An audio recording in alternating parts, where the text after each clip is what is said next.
Hello everyone, welcome back to the TJOmega channel for day 1765 of our daily content grind. We had an interesting development happen in the world of Transformers recently, so we've been finding out a lot about the future of our two collector-based toy lines, Generations and Studio Series. So, recall, it was just a month ago that I did this video with this particular thumbnail asking, is Studio Series due for retirement?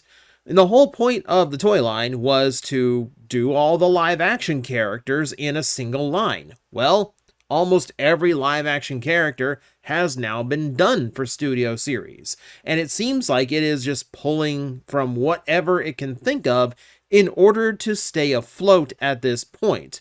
You know, we'll try Gamer Edition, we'll try Comic Edition, we'll just pull from whatever source and justify it later.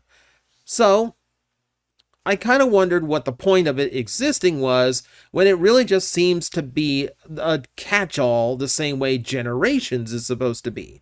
And leaks that are coming up that show a lot of things that Generations typically covers makes that even more apparent. However, we have a new wrench that had been thrown into this one. We have this pack. So, I did a whole thing about this pack of Seekers and the fact that it is interesting and frustrating at the exact same time.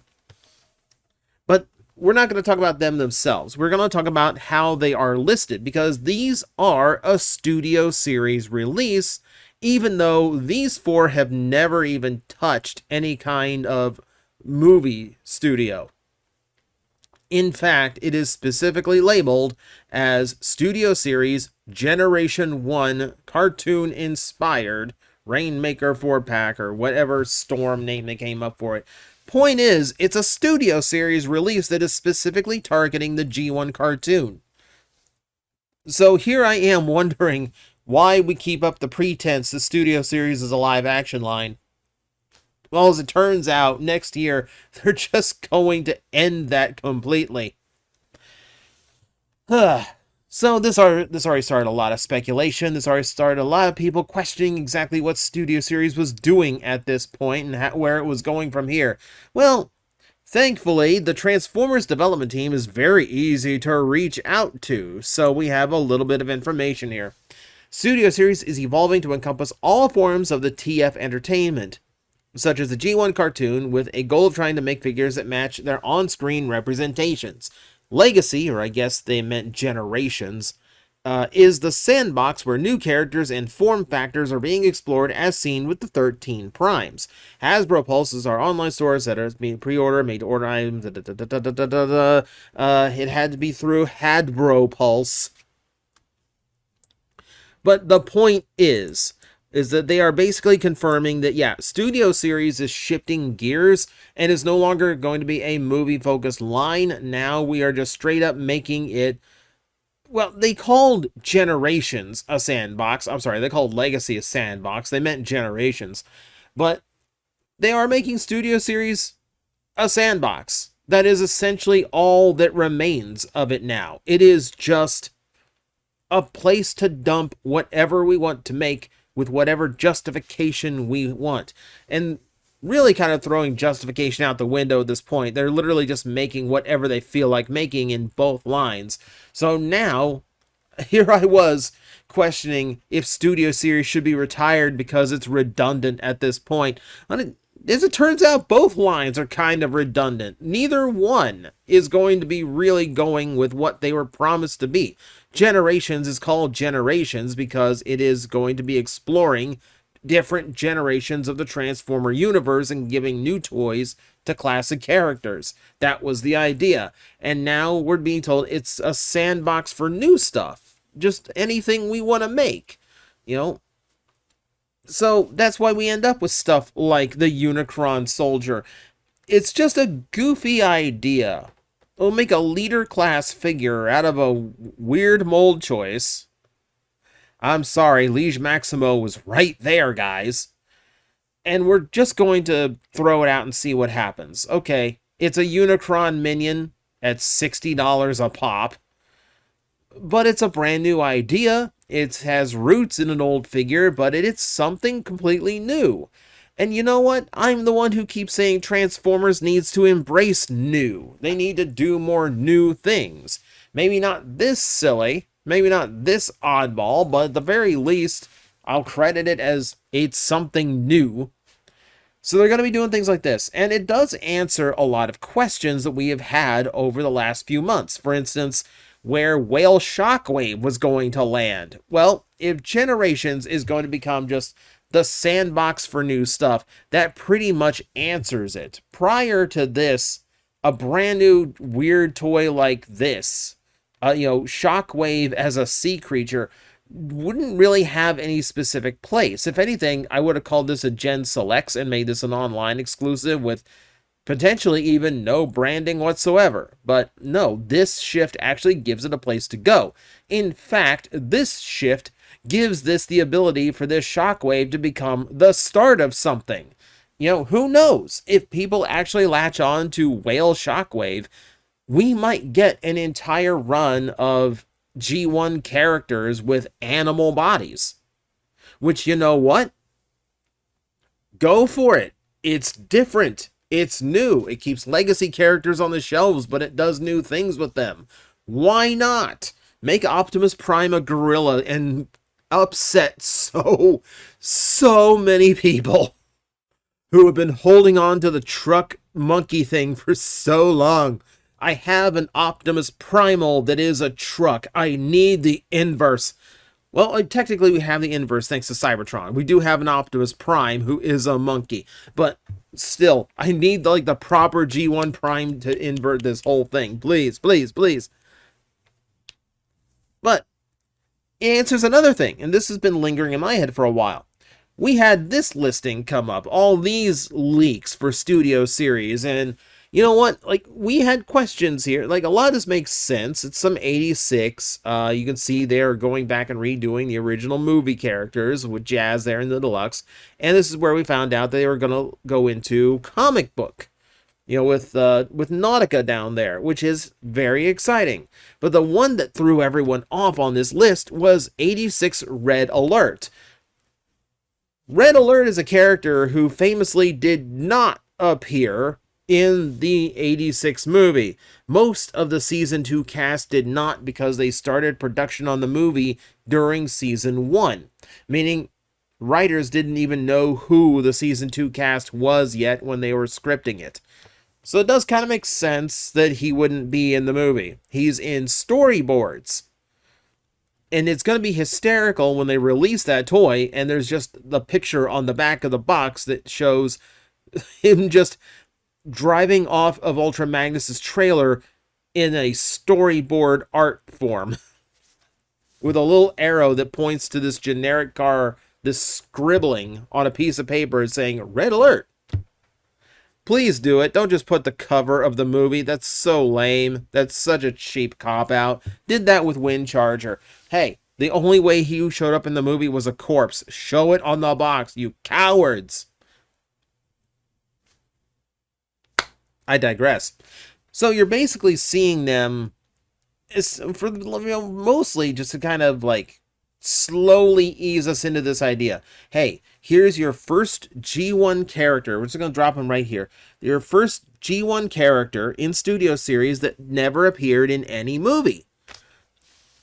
Just to kind of get us used to the idea at first. And to be fair, they've done this in the past. They converted toy line. They did the Hunt for the Decepticons, the 2010 movie line, and the original Generations line at the same time, but they were already trying to work G1 and all that back in.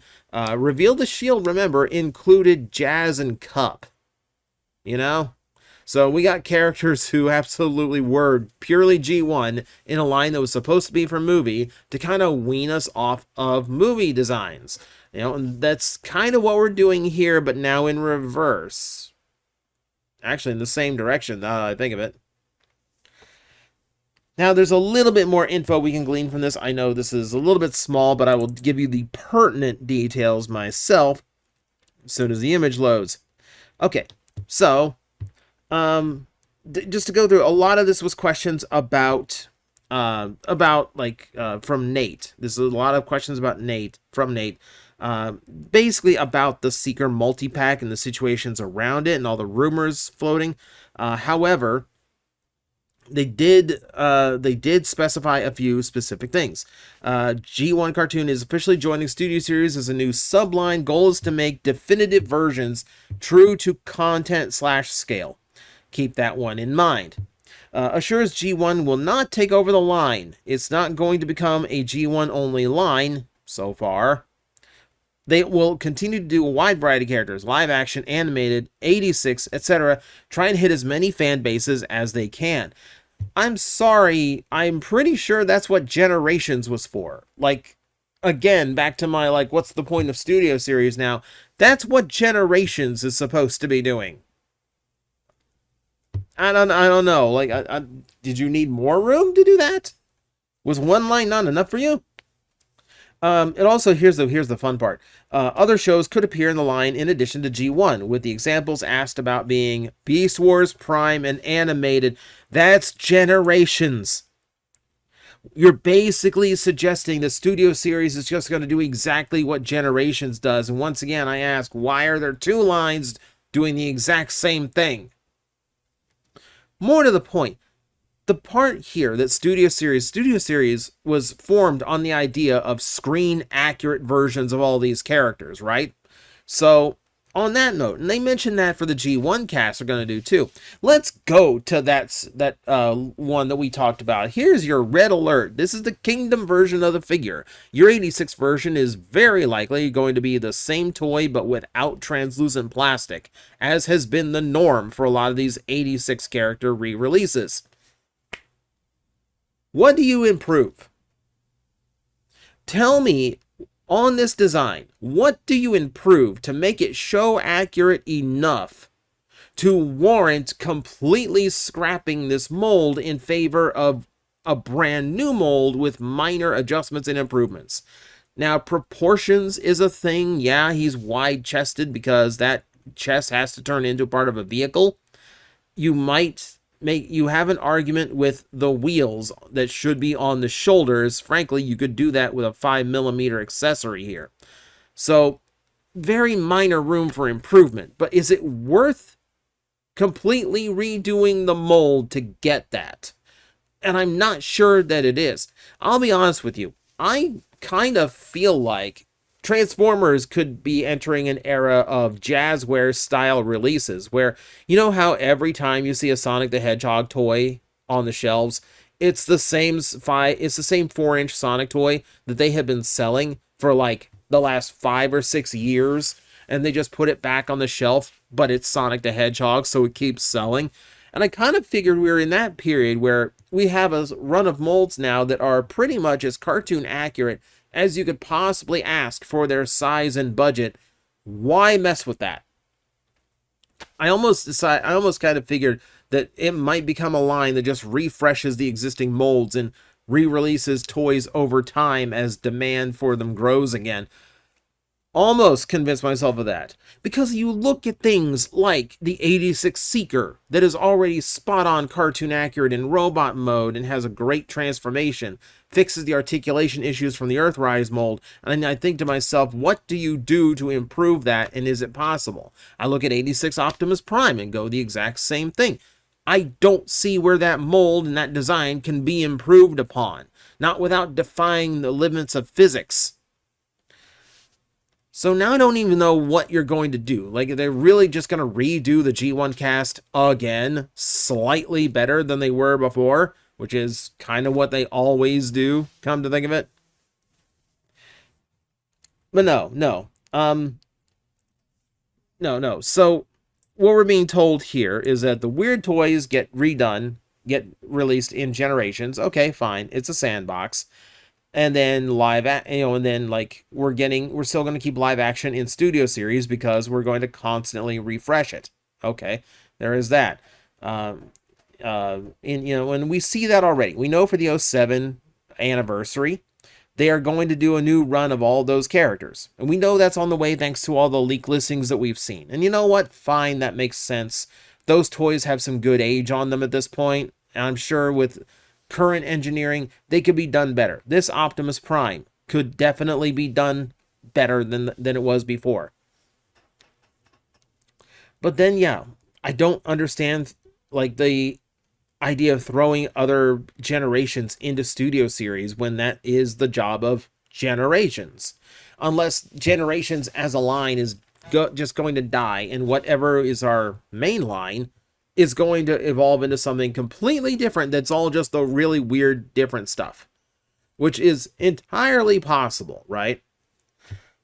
So I'm not under, like, so right now it feels like the identities of both the Generations toy line and the Studio Series toy line next year go completely out the window, and Hasbro just does whatever they want with both toy lines at the exact same time, to which, once again, I ask, what is the point? The point here is now, we always had these definitions for these toy lines, right? We knew what they were. Generations was for going back and covering characters from throughout Transformers history. Studio Series was about honoring the characters who appeared on the big screen, or any studio, apparently, at some point. But now it is not about the identity of the toy lines, now it is about exclusivity, the things that they do specifically that the other line does not. Studio Series is always going to be where you find live-action versions of major Transformer characters from the movies. You're just never going to see them in a Generations line no matter what. Likewise, Generations is going to be the only place where you see completely new characters. You know, things that are oddball, weird, giving robot modes and characters to things that were in Transformers previously, like Slammer here, but never got the chance to be an Autobot or Decepticon on their own. So now we have to focus on that. Now it's not about what the toy lines are for. It is about the toy lines doing just the one thing that keeps them separate from the other. Now, this weird merger of the lines, this weird blurring of the definitions does make me wonder one thing, because the two lines do share another distinction, and I'm genuinely curious how much this is going to cross that. That distinction is the ball joint. So, Generations is all universal joints. They switched to those during Siege because of the weaponizer gimmick. They needed more robust joints in order to hold up weaponizer parts. That play pattern, for the most part, has gone out the window. We're not seeing that anymore. However, Generations toys still rely solely on universal joints, and they try to avoid ball joints as much as possible, despite them being a less expensive route. Whereas Studio Series still embraces the ball joint and uses it whenever appropriate. So I'm actually curious if that is maintained across both different Generations lines, or are you actually going to start seeing ball joints embraced on both sides? Because I genuinely feel like it's going to be the cheaper of the two options that survives, and that is going to be the ball joint. So get ready to go back to those. My speculation, but it is a distinct difference between the two, and I'm curious to see if they maintain it despite this blurring they're going to start doing. And then there's the other factor here. And really, I ask, should Studio Series be retired when there's really no difference between it and Generations? What's the point of having two toy lines that are doing basically the same thing in very, very much the same packaging on the store shelves? The point is to trick retailers. That's it. That's it. They will tell you it's in service to us, so you can be confident that Hasbro is embracing all directions of Transformers and trying to honor all generations in their own way, and this line assures that you're going to get toys that you want the way you want them. No. The whole point is to trick retailers into taking double the amount of Transformer stock than they would normally would. You could have one toy line that is putting out a brand new wave of toys every month. You could have one toy line that is just, like old school G1 toy lines where, you're getting 12 figures per shipping case. They could do those big maxi lines again like they used to, but retailers don't care.